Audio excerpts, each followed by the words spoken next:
Good afternoon, colleagues. Thank you for joining.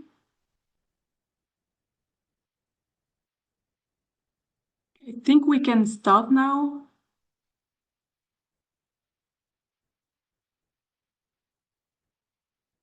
So I hope everyone is hearing us well. We're going to start. So good morning, good afternoon, and welcome everyone. Thank you for joining us today. My name is Manon Blancafort. I'm from the Small Arms Survey, and I will be moderating today's session. So this event is chaired by the permanent representation of France to the Conference on Disarmament and opens a webinar series that will be looking at emerging trends, regional perspectives, and people-centered responses to IED threats. So I will let my colleagues brief you on the objective of today's session, but in the meantime, let me just provide you with a few housekeeping points before we begin. So the session is being recorded for note-taking purposes only. For the presentation part, your microphones will be muted, but you will have the possibility to turn them on during the Q&A session at the end. So you'll be able to ask questions or make any comments during this part of the session, either by raising your hand or directly in the chat. And we will try to accommodate as many interventions as possible. So as the session is starting, I will now give the floor to Mark Downs, Director of the Small Arms Survey, for the opening remarks. Mark, over to you.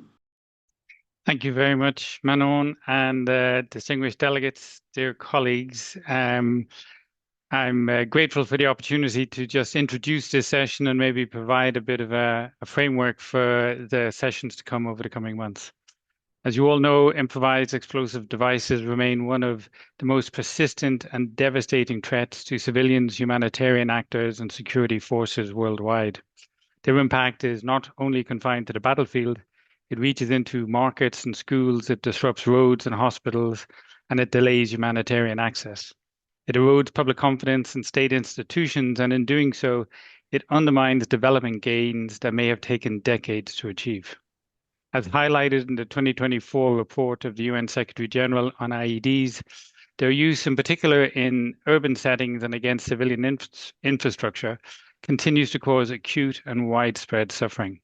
In contexts such as Somalia, Mali, Burkina Faso, Syria, Afghanistan, and the Lake Chad Basin, IED attacks have struck markets, places of worship, public buildings, and transport routes. In 2023 alone, there were 3,237 casualties were recorded across 25 countries, and 1,304 of those were fatal. 68% of those affected were civilians. And behind every number is a person, a family, a community, and beyond each tragedy lies a wider destabilizing effect that weakens institutions and deepens fragility. At the same time, the threat itself is evolving. IEDs and other improvised weapons are no longer limited to specific conflicts. They are increasingly diffused across regions and enabled by accessible technologies, dual-use components, and widely shared technological knowledge. This diffusion creates a multi-dimensional security challenge. It intersects armed conflict with terrorism, organized crime with civilian harm. And yet many of our regulatory and arms control frameworks are not originally designed to address decentralized, knowledge-driven production networks operating at digital speed. So this is not only an operational challenge, it's a conceptual one. If production is dispersed, if knowledge circulates online, if components are commercially available, then our policy responses must adapt accordingly. Staying ahead of this threat requires enhanced international cooperation. It requires innovative legal and policy tools. It requires stronger information sharing and more joint analysis. And it requires us to break down silos, linking disarmament to counterterrorism, to export controls, to development, and also to humanitarian action. Above all, it requires evidence-based approaches grounded in a clear understanding of the drivers and enabling ecosystems that facilitate IED use. Over the recent years, the Small Arms Survey has sought to contribute to this effort in two principled ways. The first is by deepening our analytical work on the drivers and enablers of IED use, including access to precursor materials, patterns of technological adaptation, and institutional vulnerabilities. Secondly, by engaging in policy discussions across a host of relevant international processes, we aim to help translate research into practical and coherent responses. We've had the privilege of collaborating with a range of partners on this work. We've supported the rollout of UNIDAIR's counter-IED capability, maturity model, and self-assessment tool, and we've worked alongside national authorities responsible for addressing IED threats. We've also engaged with regional organizations such as ECOWAS and with institutions like the Humanitarian Peace Support School in Kenya to strengthen institutional capacity and promote a whole-of-society approach. So looking ahead to 2026, this will be a pivotal year for international engagement in counter-IED issues. The forthcoming report of the Secretary General, the General Assembly's biennial resolution on counter-IEDs, and the 7th Review Conference of the Convention on Certain Conventional Weapons will each offer opportunities to assess progress and identify where further action is required.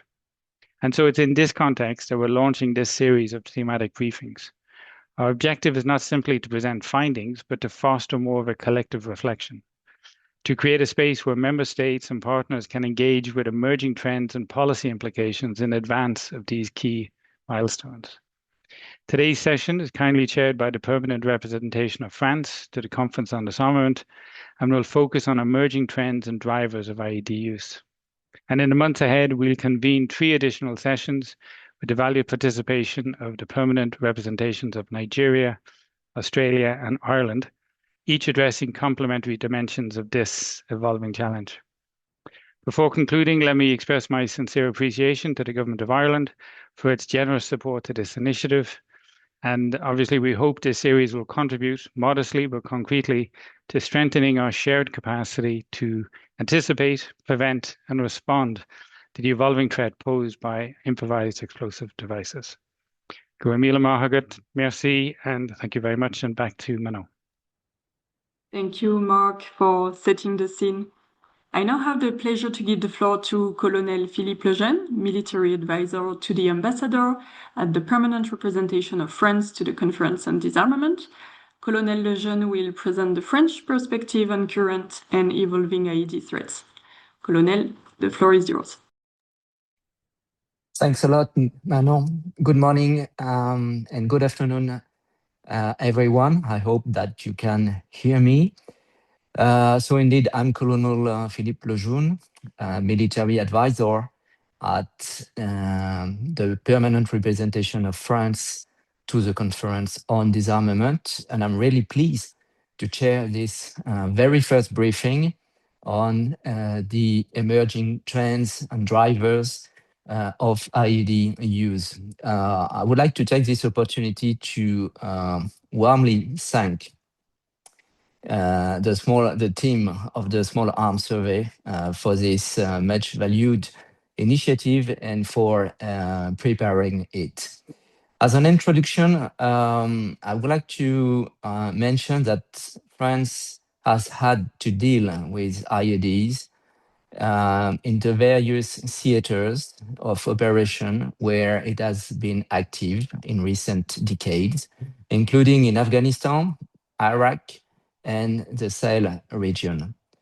In this context, IEDs were not marginal instruments of violence.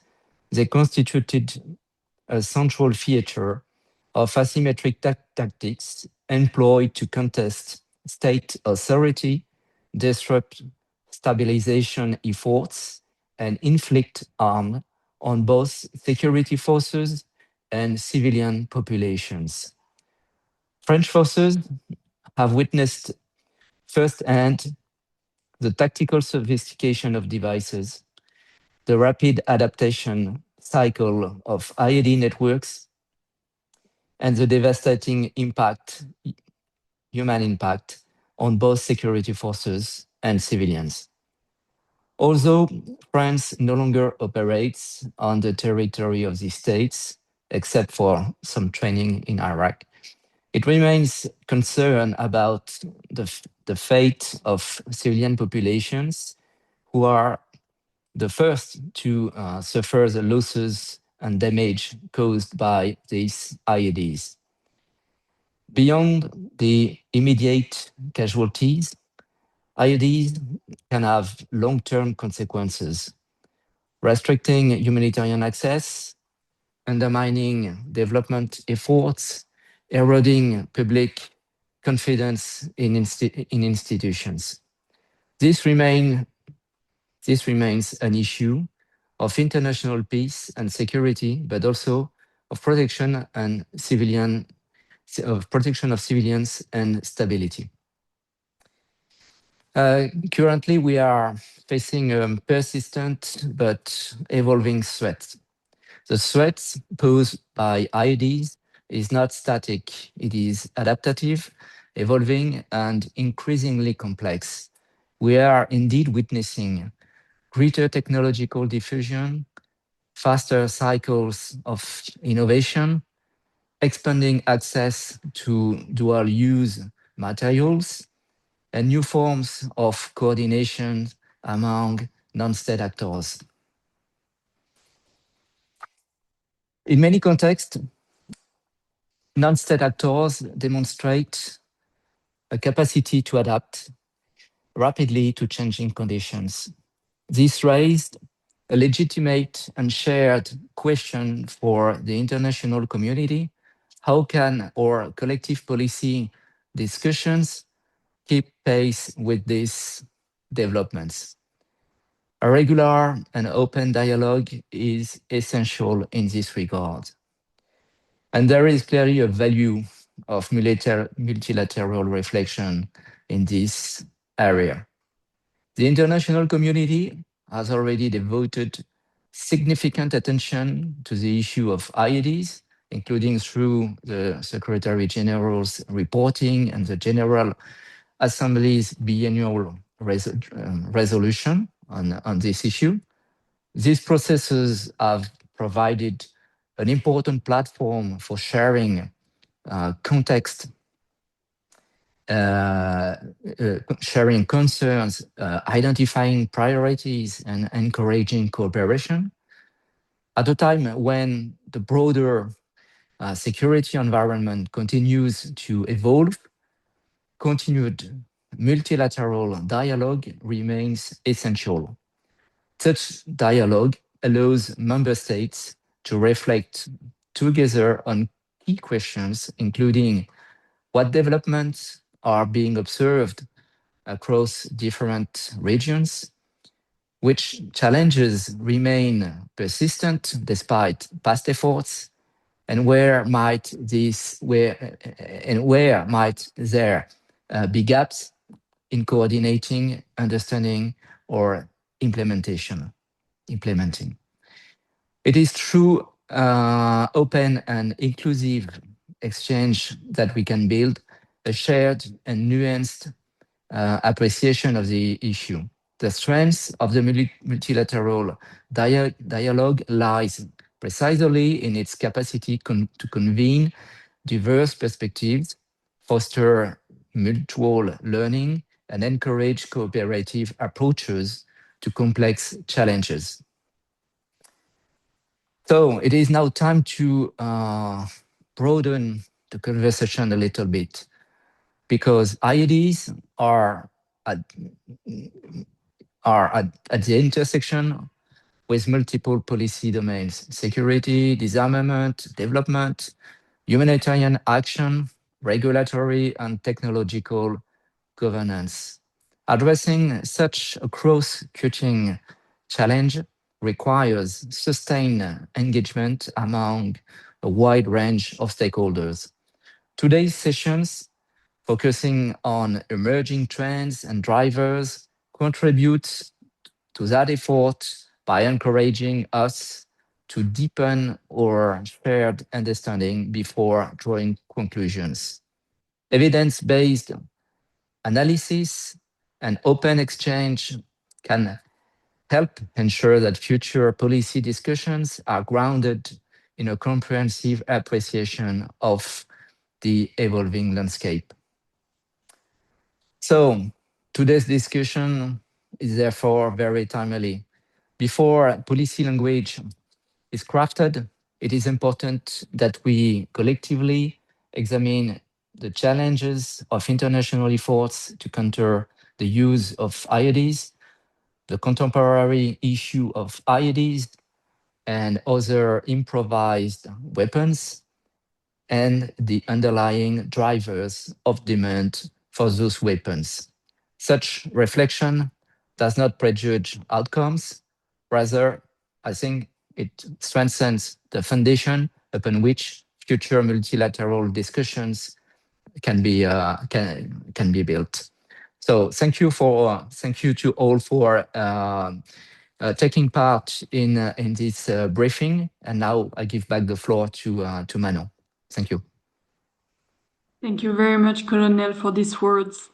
So we will now move to the thematic briefing, and I am pleased to introduce Paul Amoroso, counter-IED and weapons and ammunition specialist here at the Small Arms Survey, who will provide an analysis of global patterns, drivers, and implications related to IED use.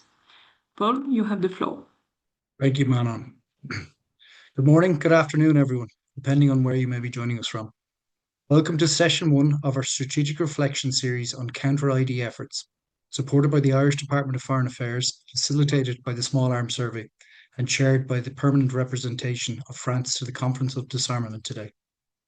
We bring together diplomats, policymakers, practitioners, and experts from across the international community to stimulate reflection and dialogue on emerging trends and drivers of IED use. Our objectives today are threefold: to stimulate strategic reflection, facilitate open dialogue, and ultimately inform policy orientations for the Secretary-General's report, the General Assembly's biennial resolution, and the upcoming CCW review conference. It's intended that at the end of this session, we can establish a shared understanding of how both persistent drivers and new trends shape the threat landscape. And importantly, that your insights will help shape future international counter-IED efforts. 2026 is a pivotal year for the international counter-IED community. The UN Secretary-General report on IEDs is due for release by the end of Q2. The 2024 report on IEDs provides us with a comprehensive overview of global trends, humanitarian impacts, and evolving responses to IEDs. It highlights the urgent need for coordinated, regionally nuanced strategies. Its analysis and recommendations directly inform policy reflections and dialogue for the pending Secretary-General's report, as well as the General Assembly resolution and the CCW review conference due this year. The 7th CCW RevCon is scheduled for November of this year, with the CCW 6th Review Conference final report emphasising humanitarian impact, technical developments, and the need for unity of action. Finally, the United Nations General Assembly resolution on IEDs is due to be released in December. The 2024 UN General Assembly Resolution 77 of 64 calls for open, informal consultations and ongoing dialogue among states, international and regional organisations, NGOs, as well as the private sector, to harmonise efforts, raise awareness, and coordinate prevention and response strategies. Both the UN General Assembly resolution and the 6th Review Conference final report provide comprehensive policy framework and a set of recommendations that align directly with the intent of this 4 series of briefings intended to stimulate reflection, facilitate dialogue, and inform future policies on IEDs. Session 1 and 2 will be delivered in Q1 of this year, with sessions 3 and 4 planned for June later this year. In discussing the drivers and emerging trends of IED use today, we will start by exploring the concept of the IED ecosystem, prior to considering the 2 main areas that relate to the drivers and trends of IED use. The first area relates to the persistent elements that are present when IEDs are in use. These may be considered the enduring elements present across different contexts, locations, and reasons why IEDs are used. The second area we will examine relates to how we will break down the emerging trends in IED use by considering what are lowering the barriers to their use, or what may be considered the catalysts that are speeding up access to them. With this in mind, we will cover the topics shown on screen. Also included is an overview of an IED threat methodology which can be applied to assist states when designing, developing, and sustaining a national counter-ID enterprise. We will conclude by considering how all these factors have policy implications. In particular today, we will consider what recommendations can be made in drafting the UN Secretary General's report on IEDs. Prior to examining the concept of the IED system, followed by the persistent elements and catalytic access to their use, we will take a moment to examine the problem being addressed. That is the use of IEDs themselves. The escalating issue of IEDs was highlighted in the 2024 General Assembly resolution, which expressed concern over the increased use and their sophistication of design and means of detonation of IEDs. To highlight the global issue that the use of IEDs pose, the Action on Armed Violence Explosive Violence Monitor 2024 report will be referenced. This uses open source analysis from across English language online sources. Action on Armed Violence recorded across English AUSIN sources 633 IED incidents in 2024. These 633 IED incidents resulted in a total of 7,701 casualties, either killed or injured, of which 76% equating to a figure of 5,828 civilians being casualty. Of all forms of explosive violence recorded in 2024 by Action on Armed Violence, IEDs accounted for 10% of civilian casualties. In terms of geographic spread of IED incidents, 41 countries and territories were impacted by IEDs in 2024. 56% of all IED attacks in 2024, which equated to 368 incidents, occurred in populated areas. Of these 368 IED incidents, 90% of the casualties were civilian. While effective high-level counter-IED initiatives should not be overly focused on the technical aspects of IED attacks, such technical details cannot be ignored. Shown in the table on screen is a breakdown of the methods used to initiate IEDs, covering 5 categories. These are remote detonation, such as radio-controlled IEDs, suicide attacks, victim-operated devices, multiple modes of detonation, and those for which the means of initiation were unclear.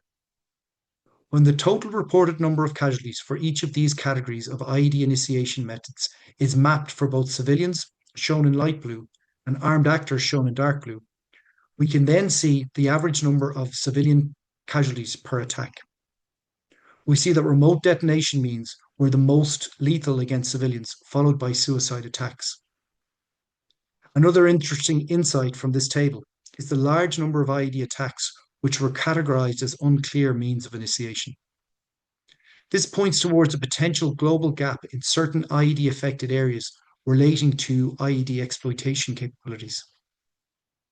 This ultimately results in a lack of understanding of how individual attacks took place and undermines the development of accurate and insightful IED threat pictures. The need for an approach to achieving an accurate IED threat picture will be covered later in this brief. Finally, in looking at the civilian impact and horror of IED attacks, shown on screen is a quote from an IED victim, Abdul Jabbar. In the aftermath of a suicide bombing at Quetta rail station in Balochistan, Pakistan on the 9th of November 2024, in which 18 civilians were killed, 64 others injured, and 14 armed actors were also killed, he told the media, "I can't describe the horror I faced today. It was like a judgment day has come. Everything was destroyed at the station, and people were lying down on the ground screaming for help." We will now take a few minutes to explore the concept of an IED ecosystem. It reflects the complex interplay between an IED system, the persistent elements of IED use, and the catalysts that can lower the barriers to accessing IEDs. An IED system itself comprises of the people, processes, and material involved in supporting, funding, procuring, manufacturing, transporting, targeting, preparing, emplacing, executing, and publicizing any element of an IED attack, including indoctrination, training, and life support of those involved. IED use encompasses a full spectrum of activities and behaviours associated with IED attack cycles. It's a broad analytical term used in strategic and operational assessments to characterise the activities of an IED system over time. It supports analysis and identifying vulnerabilities of the IED system, as well as intervention points at each phase. A range of contextual factors define the enabling conditions that contribute to an IED ecosystem, which can vary significantly across regions, conflicts, and communities. These factors directly influence the what, the how, the where, the when, the why, and against whom IEDs are employed. We'll examine the importance of contextual factors in IED use in more detail later in this brief. Using the concept of an IED ecosystem allows us to move beyond seeing IEDs as isolated incidents, instead recognizing the broader interplay of factors that enable and sustain their use. By mapping the ecosystem, we can better identify where to intervene and disrupt the cycle of IED attacks, degrade the enabling conditions, and ultimately dismantle the IED system. Disrupting, degrading, and ideally dismantling an IED ecosystem is essential to countering IEDs and ultimately preventing their use. As highlighted in the 2024 Secretary General's report on IEDs, non-state armed groups and criminal entities use IEDs for ideological, financial, coercive, and self-protection reasons. The decision to affiliate with such groups is often made along a continuum of coercion, especially for women and children. Persistent elements are present in varying degrees across most contexts where IEDs are used. By understanding and mapping these elements of IED use, counter-IED enterprises can better anticipate threats, identify vulnerabilities, and shape interventions through effective counter-IED efforts intended to disrupt, degrade, and ultimately dismantle an IED ecosystem. For our purposes, IED use can be understood through three causal elements: the drivers that motivate those who choose to use IEDs as a tool of violence, the enabling conditions present in a given context, and the enablers leverage that allow for IED use. In addition to these causal elements of IED use, they are supported by the inherent asymmetric characteristics of IEDs, which make them an attractive weapon system for certain actors. By understanding these persistent elements of IED use, we gain insight into the intent of IED actors, while the enabling conditions facilitate our understanding of the contextual factors of their use, and the enablers allow us to assess the capabilities of those who choose to use them. Of the four persistent elements of IED use, three can be said to be causal, and their asymmetric characteristics are said to be inherent. Together, these four elements come together to make IEDs a recurring weapon of choice across conflicts, criminal environments, and contested political spaces. Starting with the drivers as a causal factor of IED use. Drivers are intent-based factors that explain why an actor chooses IEDs as a method of violence. They reflect purposeful decision-making and capture the strategic, ideological, political, psychological, financial, coercive, and protective motivations behind their use. By understanding the drivers of their use in a given context, it allows insight into the internal logic and decision-making process of an IED actor. Of the 7 categories of motivational drivers for IED use, each can be further broken down into subcategories. For example, ideological motivations is often one that is most focused on in many IED ecosystem analysis, and possible subcategories under this heading are presented on screen.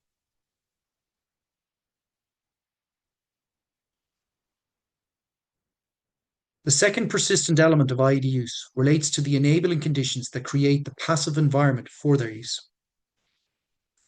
We are reminded that along with the IED system, we need to understand such enabling conditions to IED use for counter-IED enterprises to be best positioned to anticipate threats, identify vulnerabilities, and shape interventions through effective counter-IED efforts.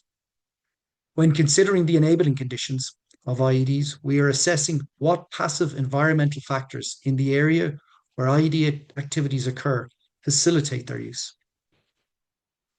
Enabling conditions such as political instability, economic fragility, lack of security governance, social grievances, access to components and technology, and permissive legal or environmental factors contribute to the ecosystem within which IED activity takes root and evolves. Such enabling conditions differ in intensity across contexts, but they consistently shape IED ecosystems, directly influencing what, how, where, when, why, and against whom IEDs are employed. While there are many means to assess such enabling conditions, one practical means to do so is through a context analysis, with a range of contextual factors defining the enabling conditions that contribute to the IED ecosystem. Such contextual factors of IED use can vary significantly across regions, conflicts, and communities. Various contextual dimensions can be considered to understand an IED ecosystem, including security, political, economic, cultural, social, informational, technological, legal, and environmental aspects. Such contextual factors combine to create the enabling conditions of the IED ecosystem. By analysing the local threat environment, vulnerabilities can be identified, emerging trends anticipated, and interventions invested in that target the most critical enabling conditions that collectively disrupt, degrade, and ultimately dismantle the system. The third persistent element of IED use relates to the enablers of their use.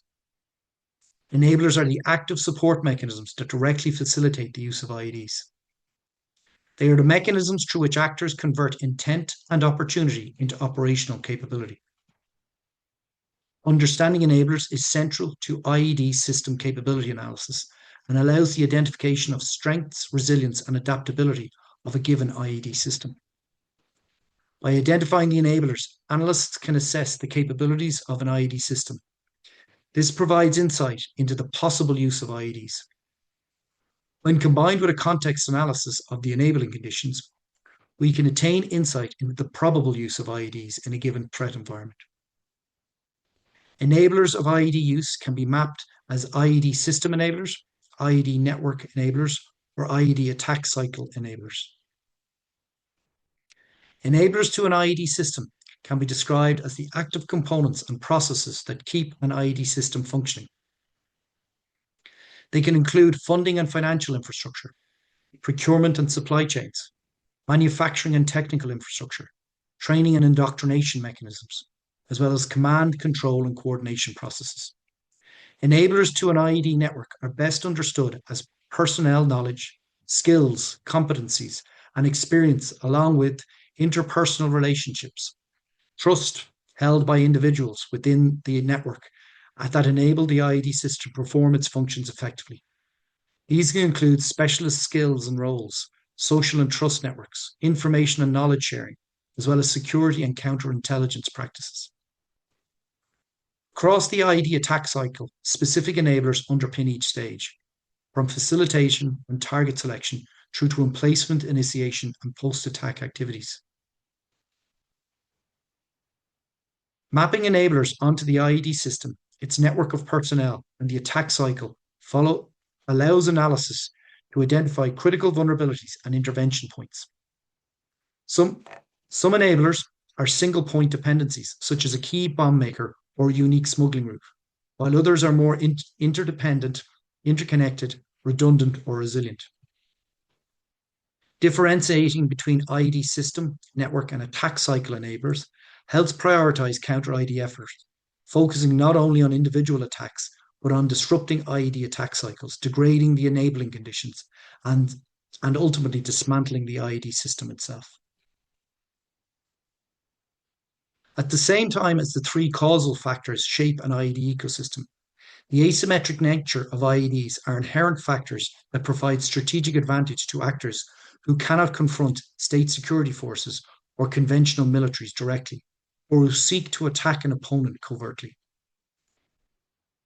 These characteristics align closely with the logic of irregular, insurgent, and hybrid warfare, as well as criminal activity, making IEDs an attractive option across a wide range of conflicts, criminal environments, and politically contested spaces. As a result, the asymmetric advantage inherent in IEDs are themselves a persistent driver of their continued use.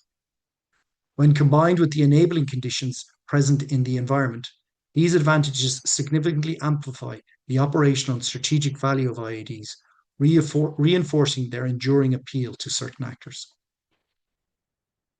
IEDs cause the cost, risk, power relations, and operational balance between asymmetric actors to be flipped in favor of the weaker actor. The 6 principal asymmetric characteristics of IEDs can be summarized by the acronym FLIPPED, standing for force multiplier for the weaker actor, low cost, high impact, iterative adaptation and flexibility, psychological and strategic effects, ease of concealment, and deniability and attribution challenges.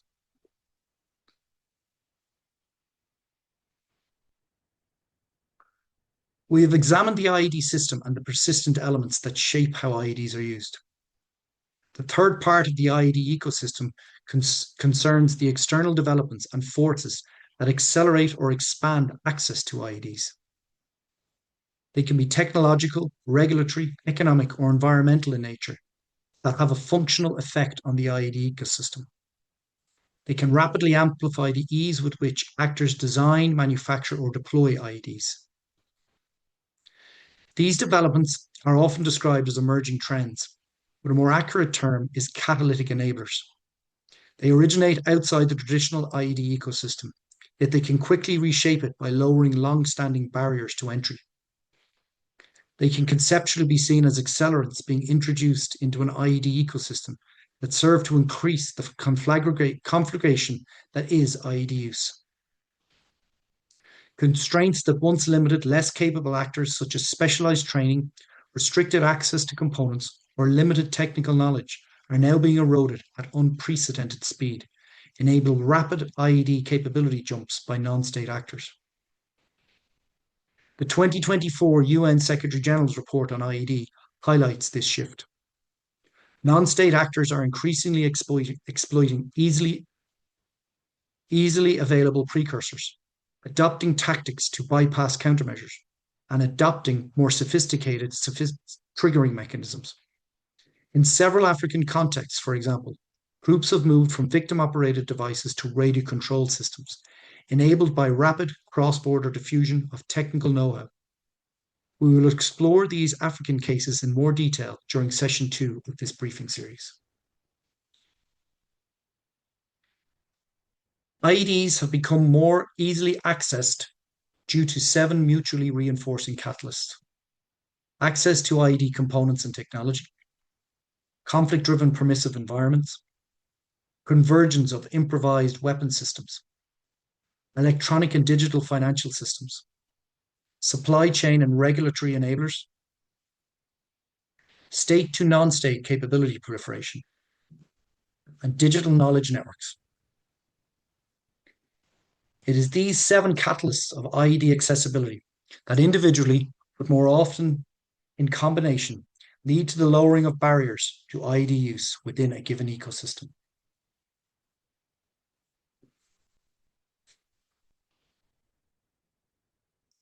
Access to components and technology has become one of the most powerful catalysts lowering barriers to IED use. We now see common reinforcing dynamics. First, the global diffusion of low-cost dual-use items, such as microcontrollers, lithium batteries, magnets, and hobbyist electronics, means many IED components are cheap, ubiquitous, and easy to repurpose. Second, technologies once restricted to state or specialized industries like precision tools, thermal imagers, and 3D printers are now commercially available and affordable. This dramatically reduces the technical threshold for producing more sophisticated improvised systems. Third, rapid commercial innovation cycles, especially in drones, sensors, microelectronics, and AI-enabled tools, continually refresh the pool of adaptable components available for use in the manufacture of IEDs. Additive manufacturing plays a dual role here, enabling both bespoke component fabrication and decentralized production. Together, these common reinforcing dynamics combine to both dramatically reduce the technical threshold for producing more sophisticated improvised systems, as well as resulting in faster IED capability development within a given IED system.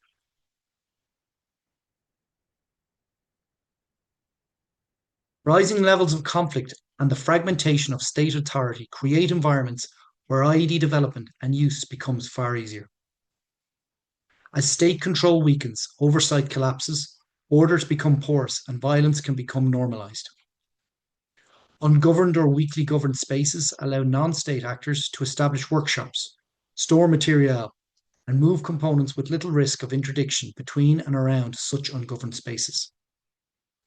At the same time, access to unsecured military stockpiles lower the technical threshold for constructing more sophisticated devices. The spread of instability also increases the mobility of fighters and technical specialists, spreading IED knowledge and manufacturing instructions, as well as know-how across regions. Fragmented or competing security actors create inconsistent or ineffective law enforcement, as well as creating corruption opportunities. In such security environments, local communities may provide social shielding or logistical support to IED network members. These conditions don't create IED capability on their own, but they dramatically reduce the risks, costs, and constraints associated with acquiring, developing, and deploying improvised systems, turning IED activity into a sustainable operational practice.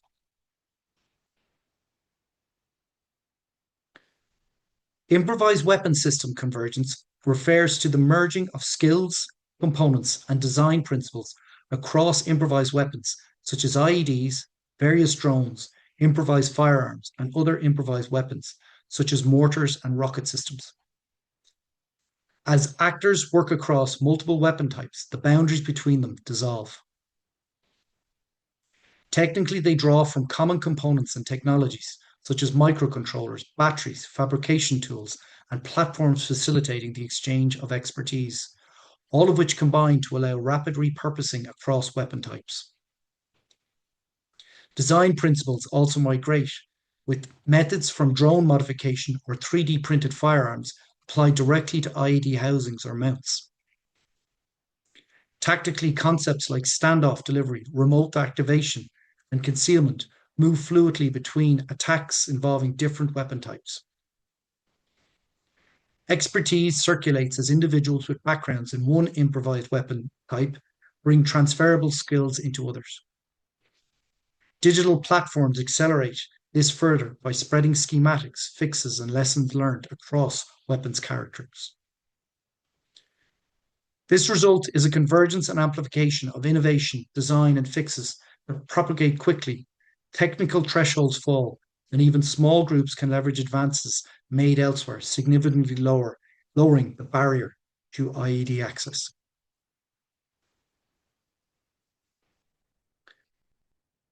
Taking improvised firearms, and most notably the issue of ghost guns, the idea that Pandora's box is open is commonly spoken of. We have mentioned already how easier access to IED components and technology has lowered the technical threshold for use of more sophisticated IEDs.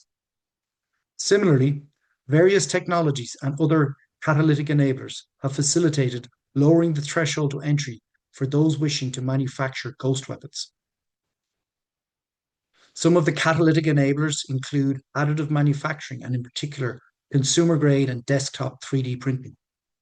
Ghost gun proliferation has also leveraged CNC machining, CAD software and repositories, online video tutorials, digital calibration platforms, and the fabrication of polymer components. All of these are or can be used in the manufacture of IED components, most notably in aerial drone-delivered IEDs. This is but one example of the convergence across improvised weapon systems.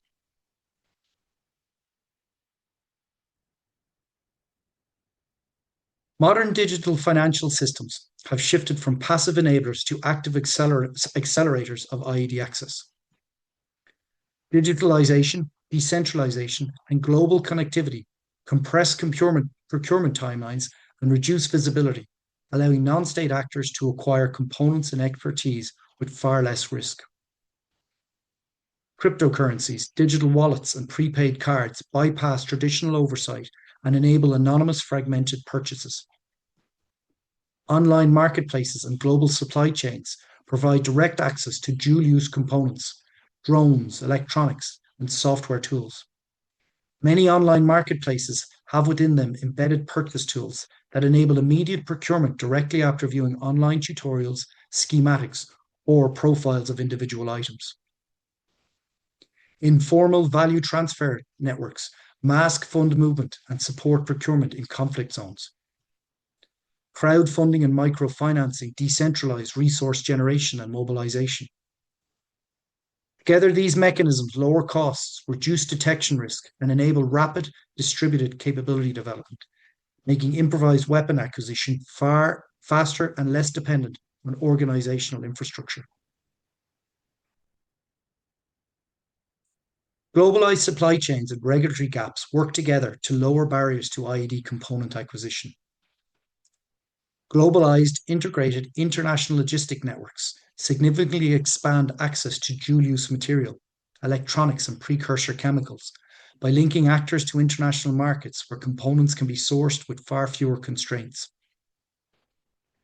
Integrated logistics networks make it easier to move these components across borders, reducing reliance on local markets with national controls.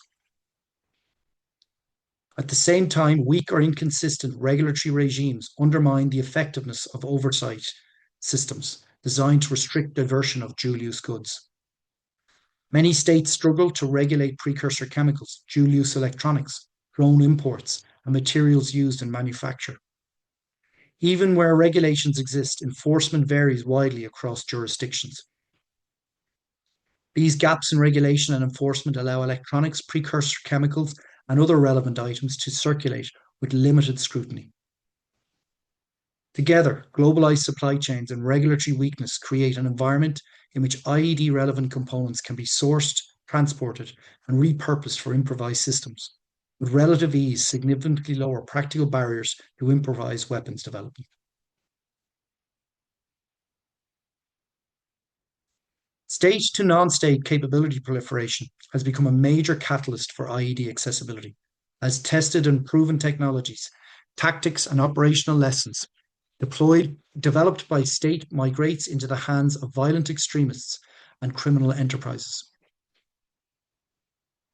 High-intensity contested spaces, conflict and combat zones act as engines of innovation for states as the pressure of such environments create an innovative culture to produce solutions to the security, defense, and combat challenges they face. Once pressure tested, the state can move such innovative designs, TTPs, and operational lessons into their mainstream capabilities.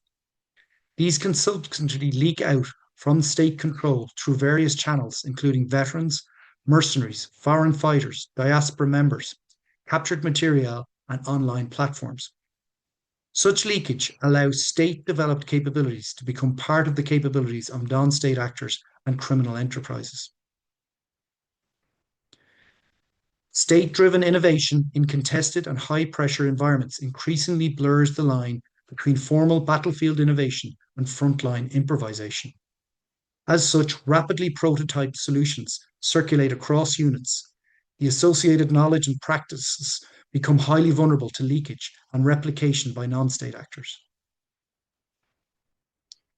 Battlefield captured weapons, ammunition, explosive ordnance, and other items can directly be used in IED attacks, as well as presenting opportunities for replication by providing high-grade material for reverse engineering. State capability proliferation can occur across theaters.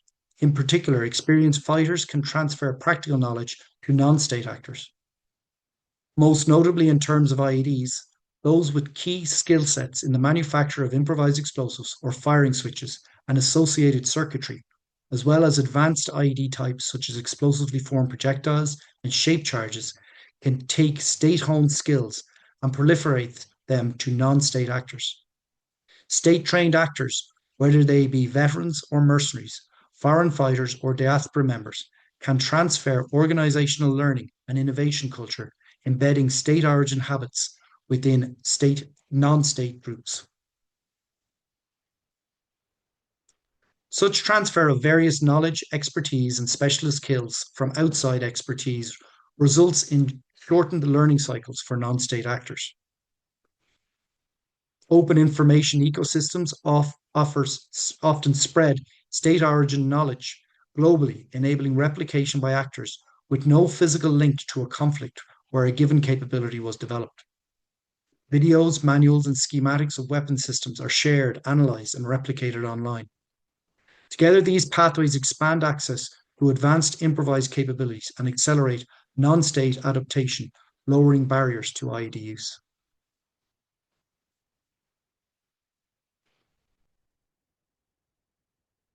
Digital knowledge networks form decentralized online exchange systems that freely disseminate technical skills, designs, and operational insights relevant to IED manufacture and use.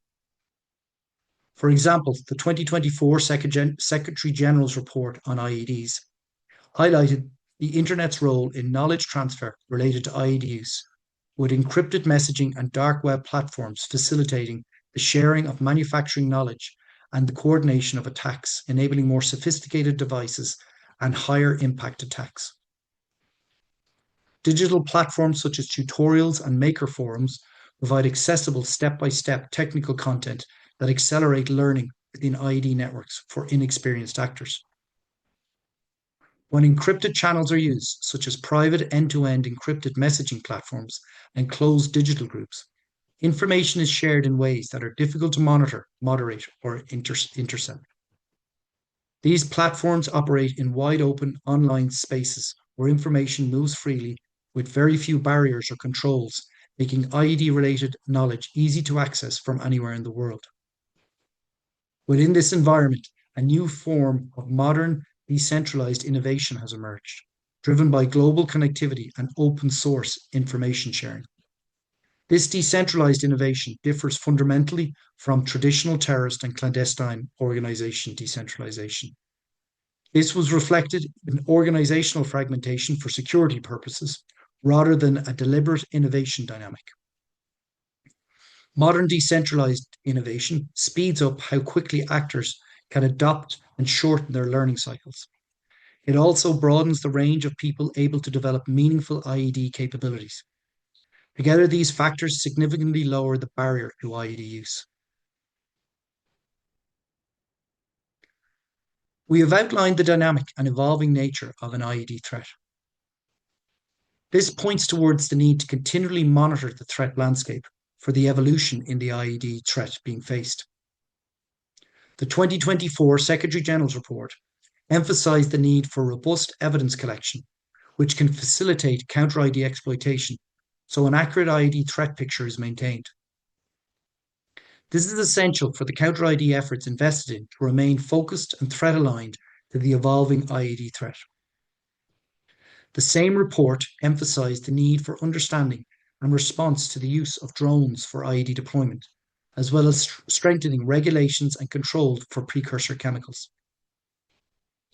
In response to this need, and having identified a gap in the national counter-IED baseline assessments, the Small Arms Survey designed, developed and delivered an IED threat picture assessment methodology workshop to complement the UNIDIR counter-IED capability maturity model and self-assessment tool. Together, these two workshops complement one another, allowing a state to understand the IED threat they face, followed by an assessment of their capability to counter it. The IED threat picture workshop can be said as a means to identify the problem set of IED use, with the UNIDIR counter-IED self-assessment tool a means to assess the solution set required to be invested in by the counter-IED enterprise. The IED threat picture workshop examines the what, the how, the where, the when, the who, and the why of IED attacks. The workshop works with participants to ultimately produce an IED threat assessment methodology that considers the 7 threat elements consisting of IED technical complexity, IED tactical sophistication, attacker's intent, attacker's capability, attacker's opportunities, the targets of attack, and contextual dimensions. We have framed the IED ecosystem as involving an IED system itself, along with the persistent elements of IED use, including drivers, enabling conditions, enablers, and the flipped asymmetric characteristics. Along with this, the factors that are lowering IED use given by the Access D catalysts. We can now consider how we move from IED ecosystem analysis to UN system-wide action. The UN system is already edging towards the concept of an IED ecosystem, but in a fragmented way. For example, the Secretary-General's 2024 report emphasised humanitarian impact, evolving manufacture and design challenges, digital knowledge transfer, and whole-of-system UN response.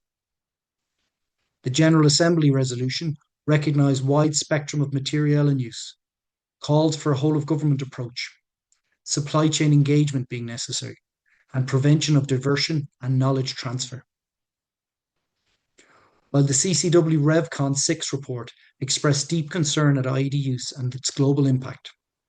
However, it treats IEDs mainly through the amended Protocol 2 and ERW lenses and does not yet employ an ecosystem or catalyst framing. We may consider how we can translate the concept of the IED ecosystem encompassing persistent elements of IED use, along with those catalytic factors that lower barriers to their use, into concrete recommendations for each of the 2026 UN IED processes. We've previously mentioned why 2026 is a pivotal year for the international counter-IED community and the UN system. We will conclude today's brief with a focus on recommendations to consider in drafting the pending Secretary-General's report, scheduled for the latter end of Q2 of this year. We will discuss recommendations for the CCW RevCon 7 and the General Assembly resolution in subsequent sessions. The following are 5 recommendations for consideration for the UN Secretary-General report being drafted this year. First is to introduce the language and concept of an IED ecosystem to strengthen analytic coherence across the report. The second recommendation is to reflect coercive and semi-coercive recruitment within the analysis of drivers within the report. The third is to examine catalysts that lower barriers to IED access across the UN system. Fourth recommendation is to deepen analysis of digital knowledge networks and emerging technologies. The final recommendation for the Secretary-General is to enhance the whole of system overview to reflect ecosystem elements.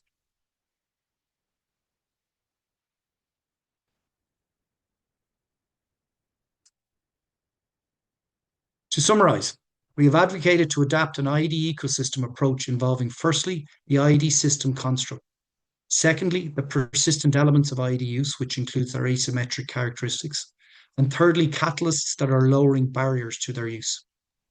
The IED system approach provides a framework to understand the threat pose and opportunities for counter-IED enterprises to intervene and invest in effective efforts intended to disrupt IED attack cycles, degrade the enabling conditions, and dismantle IED systems.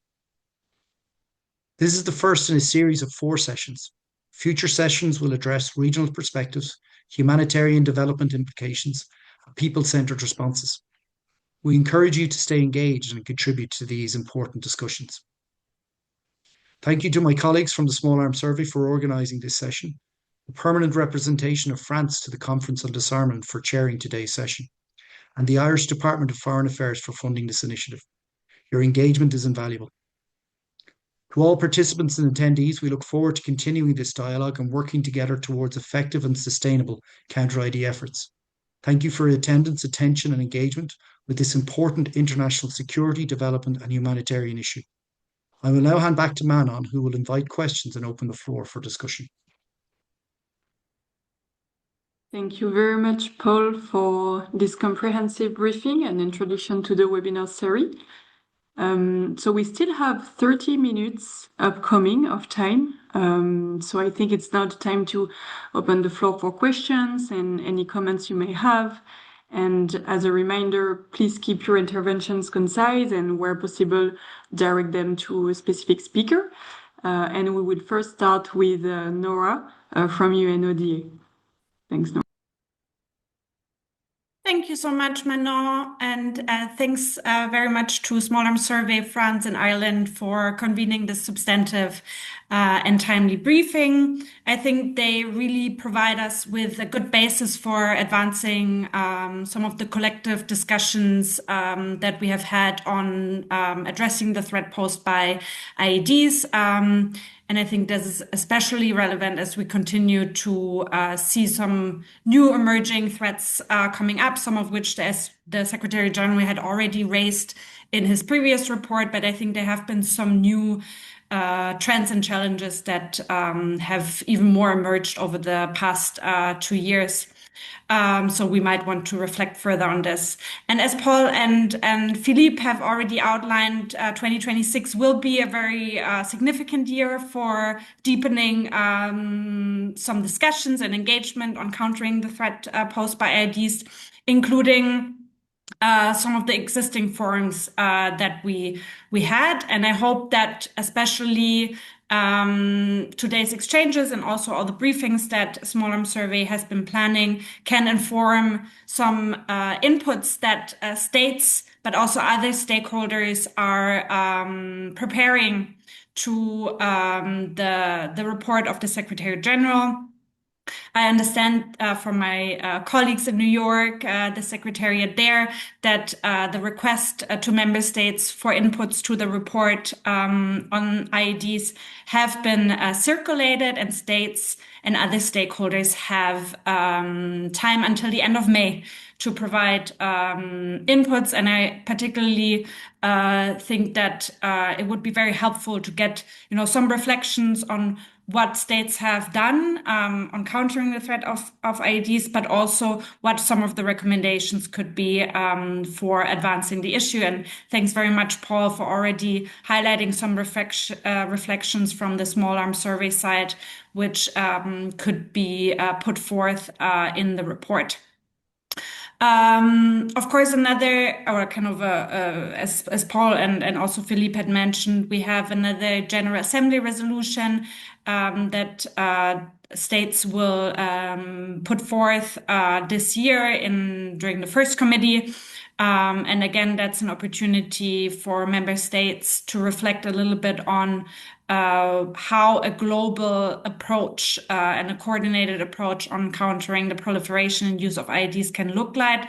And it's notably, I think, a useful platform for bringing together the different strands that are addressing IEDs. So you can look at it from a humanitarian disarmament perspective, a mine action perspective, a counterterrorism perspective, more a trade perspective, and I think bringing together all of these different strands is important so that we holistically look at prevention, preparedness, but also mitigation and response measures.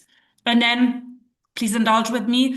The last kind of forum that I want to mention is the Convention on Certain Conventional Weapons. We have a review conference this year, as Paul has outlined, and that again presents a further opportunity to consolidate some of the very technical and substantive discussions that we have held and member states and other stakeholders have held over the past 5 years within the group of experts on IEDs, which France and Peru are the coordinators of, to look at what are some of the lessons learned that have been coming out from those discussions, what are some of the good practices that states parties have highlighted in those discussions, and then looking ahead on what could be a continued mandate for this group to address IEDs at the experts level. So I think that will be an important, valuable forum to continue exchange of information and the sharing of experiences on IEDs at national, regional, and international level. So I leave it at that, and thanks again, Paul, for the great and detailed presentation, which I think will further inform the discussions within here, but also in some of the fora that I had highlighted. Thank you very much. Thank you, Nora, for this update on the current state of processes regarding the upcoming SG report, the GA resolution, and the CCW. We'll try to all keep in mind the deadlines you mentioned. So, colleagues, I think it's now the time to raise your hand if you have any question for Paul or for the colonel or for us in general. You're most welcome to. You can raise your hand or write it in the chat. And I can see that Carl Wagner already raised his hand. So you're most welcome to take the floor. Hi, thank you very much for the floor. And my question is really to Paul. And thank you very much for your very detailed presentation. I thoroughly enjoyed it. I wanted to just ask briefly the distinction on why you keep the availability of parts and components for the IEDs and not have a separate section for the availability of, say, commercial or precursor materials within a given region. My experience is mainly within West Africa, and that was a big driver in the use of IEDs throughout the region. And then the second question, or maybe point, maybe you've already discussed it, is when thinking towards the conventional chemical weapons review, particularly going back to my first point on the availability of explosive or precursor materials, is there a sense to use these recommendations within the ecosystem presentation to sort of reinforce the need for the further implementation of national control lists, which the CCW does mandate as one of its main implementation tools? Thank you very much. Thank you, Carl, for your questions and requests for clarification. Is there any other questions before I give back the floor to Paul? And if not, I give it to Paul. Yeah, thank you very much, Carl. A question about components. Yes, how do we systematically go about, let's say, trying to... The first thing I always say on this issue is we need to secure the supply chains without damaging trade. And very often, that's the real balance and challenge we have. The classic example I talk about, the second order negative effects here, is Afghanistan, where the presidential decree blanketly banned ammonium nitrate, but then it had food security and agricultural impacts, which drove those into higher poppy production. And the actual securing of the border through which ammonium nitrate was coming through was never properly securitized. So it had negative impacts without any proper security impacts. So that's just an example of how challenging it can be. In terms of the components themselves, if we talk about 6 potential components that can be used in IEDs, and they're broken down by the pieces, it's power sources, initiators, energetic materials, containers, enhancements, and switches. So by looking at them, I've always said that the only 2 that we can really target for securitization are the energetic materials and the initiators. Within the energetic materials themselves, we then have 3 subsets. We have military spec, which is about securing national stockpile, whether they be for any element of the security architecture within a state. And that leads us towards the good practices, the likes of the Global Framework on Ammunition is trying to develop. We have commercially accessible sources of energetic material, which is typically commercially based explosives. Sometimes we have recreational use, such as fireworks and that, but they happen not so much in the context we're speaking about here, but let's say commercial. And that's talking about where we really engage with industry and the representative associations, the trade.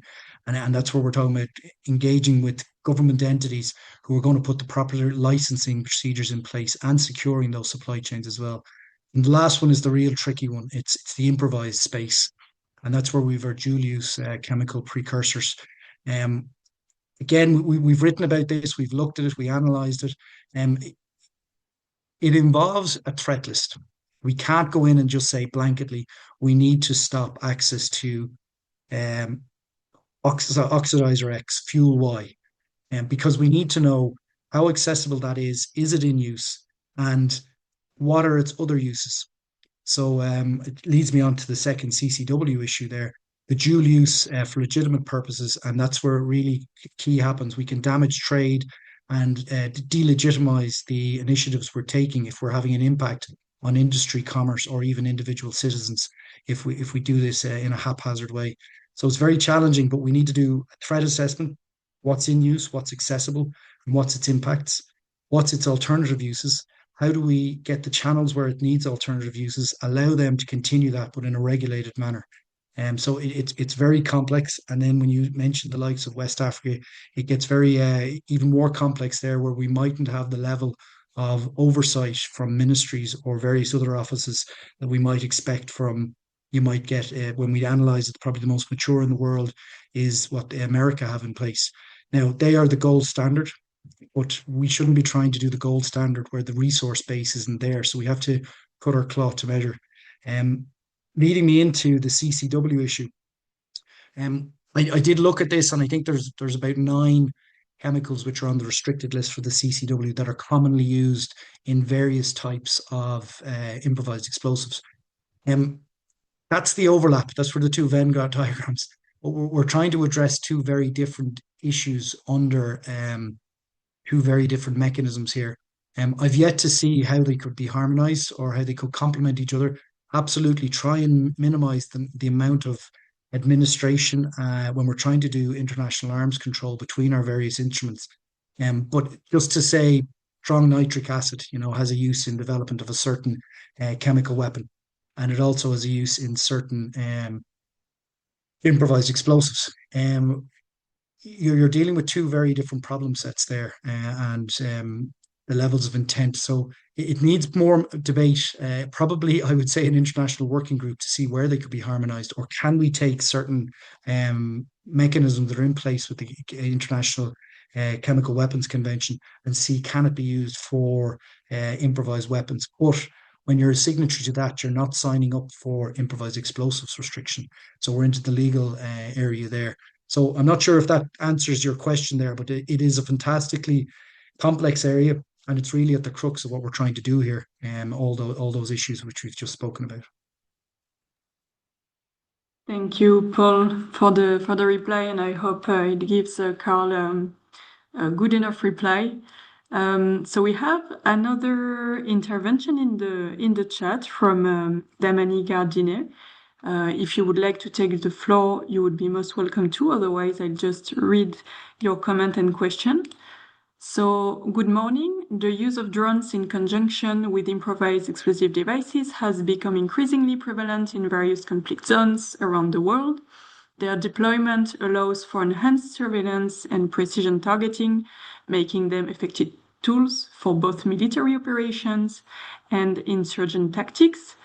And as technology rapidly advances, the integration of drones with IEDs presents new challenges for security forces. This combination enables operators to conduct remote detonation from a distance, complicating counter-terrorism efforts. And the growing accessibility of drones technology has raised concerns regarding safety and regulatory measures as non-state actors exploit these innovations, leading to a significant and alarming impact on modern warfare. How widespread is the use of drones? So this is the question, Paul. How widespread is the use of drones? And perhaps you will have some insight from the work we do in Ukraine and elsewhere. But in the meantime, I would like to give Aaron Karp as well the opportunity to ask a question, since we only have 10 minutes left. Thanks a bunch. Let me be quick. Paul, can you tell us more about the educational process between NSAs in drone innovation? Tiggs Hamas, when he opened up this field 20 years ago, started talking about the communications and how NSAs watch each other and they learn from each other. Do you see education innovations being shared both within affiliates of the same organization, Islamic State, Al Qaeda, and are the processes different between separate organizations? Thank Thank you, Aaron, for the question. So on the diffusion of the know-how between non-state armed groups, and I'm sure we could use some information or data that we collected from our work in West Africa about this. So Paul, first question on the use of drones and IEDs, and the second one on the diffusion of know-how among non-state armed groups. Okay, thank you. And the first question, was it Dominique? I just didn't catch the name, so apologies if I've got your name wrong. Yeah, Dominique. And so thank you for that. A lot to unpack there. Ultimately, if we took all the kind of key themes we were trying to capture today, we could build them all around drones. And I'm talking about drones because everyone is transfixed at the moment because it's so mature of the aerial threat posed, and rightly so. But the terrestrial land-based drone is also now developing at a rapid rate, and the maritime domain is also not far behind, and that is surface and subsurface. And I'm not talking about military spec high end. We're talking about improvised level.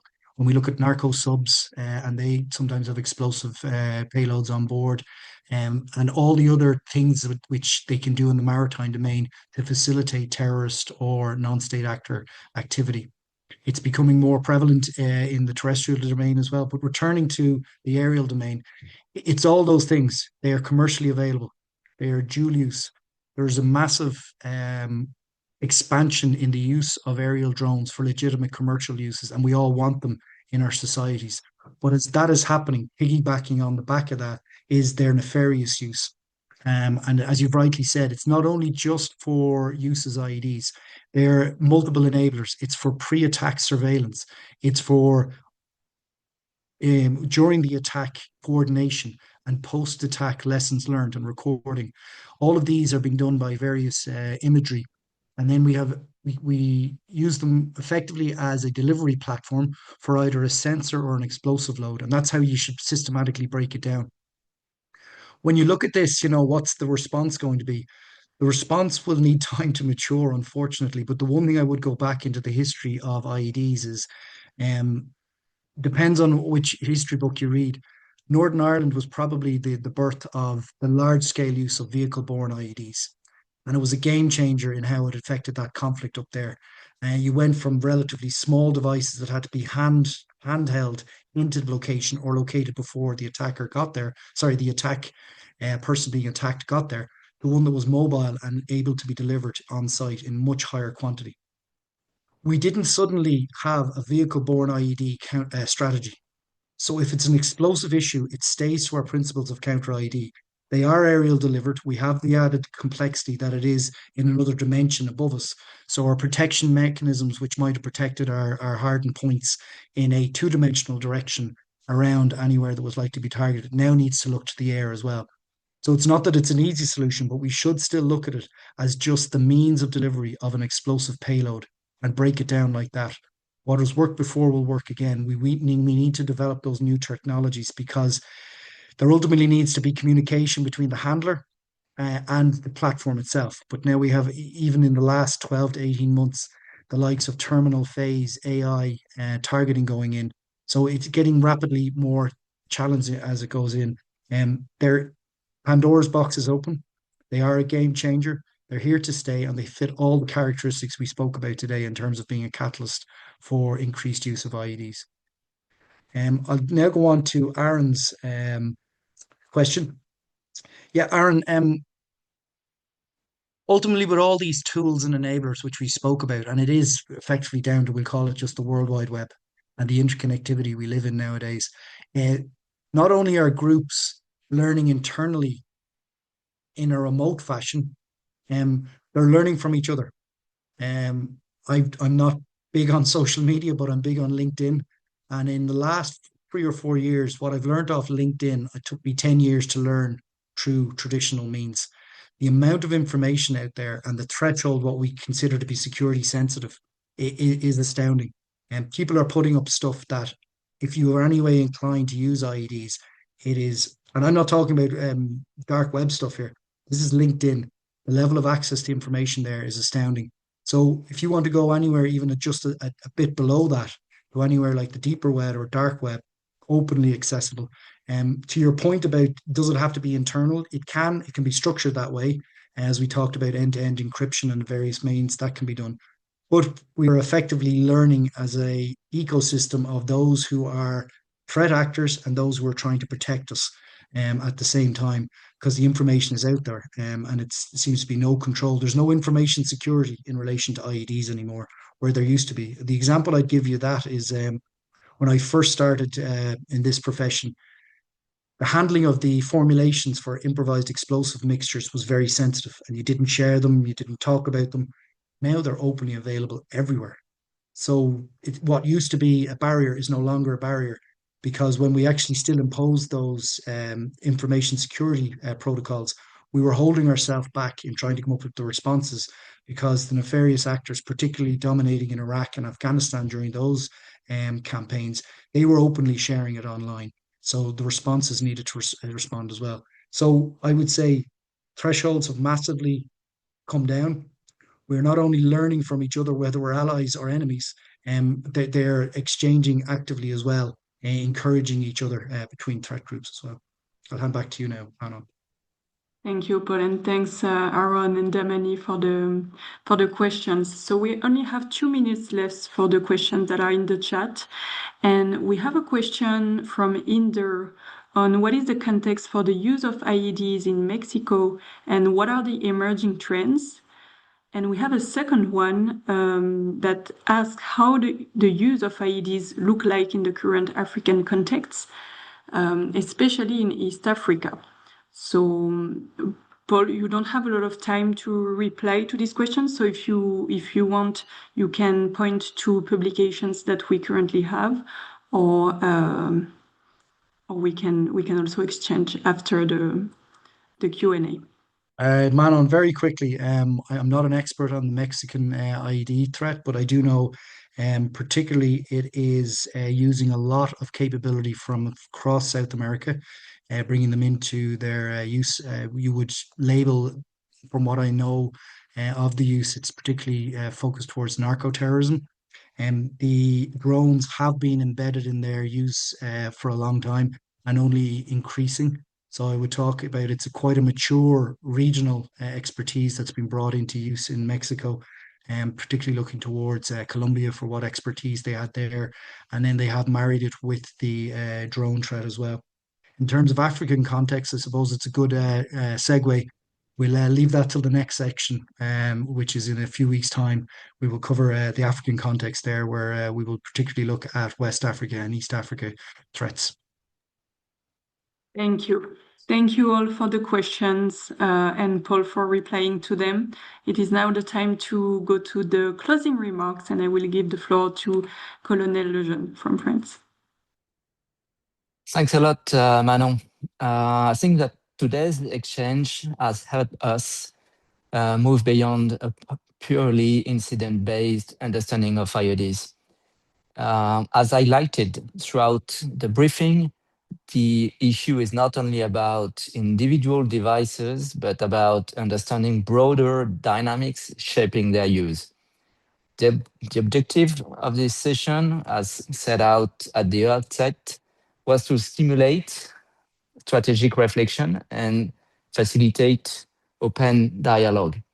Today's session underscored that IED use reflects a combination of persistent structural drivers, enabling conditions within specific context, and evolving external factors that may lower barriers to access. We have heard how technological, regulatory, and informational developments interact with conflict environments in ways that merit careful attention. The notion of viewing IEDs through a broader analytical lens also deserves to be mentioned. The one that considers systems and interactions rather than isolated events, and that provides useful food for thought, I think. Such complexity reinforces the importance of sustained and informed dialogue at the multilateral level. Today's exchange has also demonstrated the value of structured, evidence-based discussion. Before policy responses evolved, it is essential that we share assessments, compare regional experiences, and review trends collectively. Informational and analytical spaces such as this contribute meaningfully to strengthening our multilateral conversations. As the coming period offers further opportunities for member states to pursue this dialogue, continued engagement in a constructive and inclusive spirit with all partners will remain essential. If today's discussion has shown anything, it is that sustained cooperation and shared understanding remain essential to addressing this adaptive and evolving challenge. So again, many thanks to all of you for your participation, numerous participation. Up to you, Manon. Thank you, Colonel. It's time to close. Thank you all so much for joining and for your question and interest. And we hope to see you all next month to the next session. And please do not hesitate to have a look in the chat to directly register to the mailing list so that you can receive the relevant information. Thank you so much. Have a great day. Thank you.